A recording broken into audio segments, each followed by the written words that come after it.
We interrupt this broadcast to bring you some breaking news. A police chase occurred in downtown Vegas earlier today when an errant driver, equipped with at least 2 automatic weapons, opened fire on police officers. Police formed a blockade, but no amount of force could stop this maniac. Witnesses report that the driver was female, between 120 and 150 pounds, and, quote, a hot piece of ass. Height unknown. Police officials request that if you spot anyone matching this description to keep a safe distance and call the authorities immediately. More details as this story unfolds.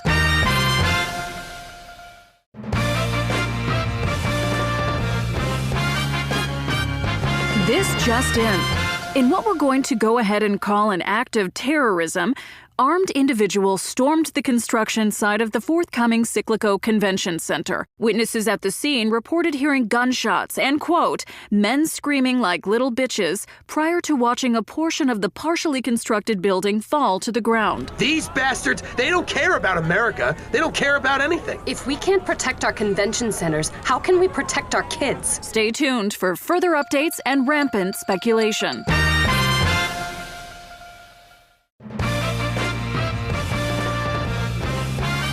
We interrupt this program to deliver breaking news. Gamblers and cocktail waitresses alike were impressed by a successful robbery committed earlier today at City of Saints Casino. Some witnesses commented that the whole affair seemed, quote, like a movie. Authorities are combing the City of Saints vault for clues, but at this point, forensic evidence has not been found. Police Captain Hamlet stated in a press conference earlier today, "This robbery was either an inside job or committed by highly trained professionals. I am very, very impressed." Stay tuned as we are updated on the situation.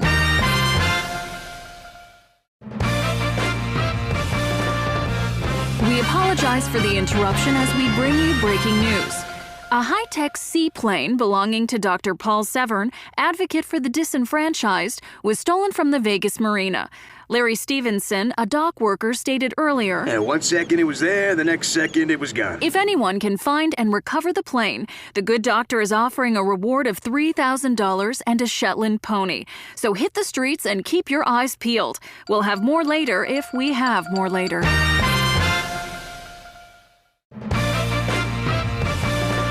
Please excuse this interruption as we bring you the latest breaking news.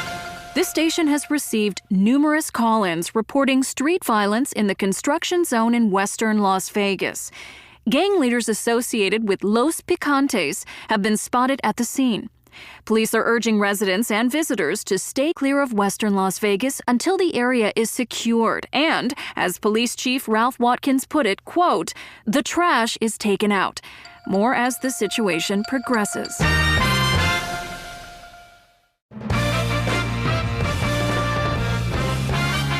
We interrupt your regularly scheduled programming to report that an Army-grade tank was recently spotted near the Las Vegas River. Officials have released a statement confirming that the use of this tank is not part of a planned publicity stunt, and no permit was issued recently allowing a tank to drive on public streets. Shortly after it was spotted, the tank disappeared, leaving locals both dismayed and curious. Some are suggesting extraterrestrial involvement.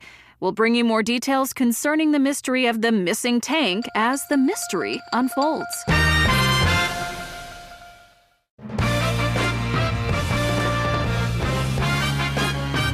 Breaking news.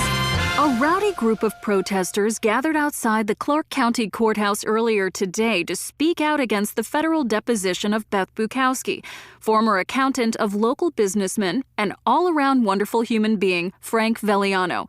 Words quickly turned to gunfire, however, and the police were called to the scene.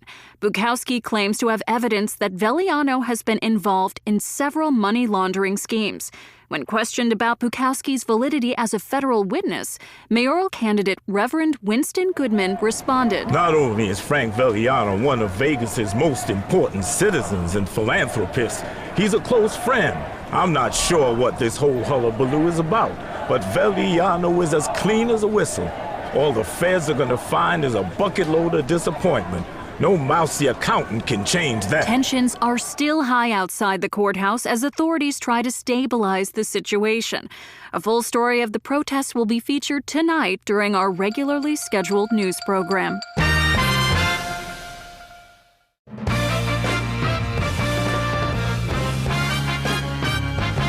Breaking news. In what some are calling an immature prank, at least 2 security guards at the Vegas phone company building were shot dead today. Police say it was too dark to get a good look at the assailant from the security camera's footage, but they will continue to search for forensic evidence. Mayoral candidate Reverend Winston Goodman commented at a press conference, "When is the violence in this town going to stop? Something's got to give. Vote for Goodman." "We will keep you updated as this situation develops."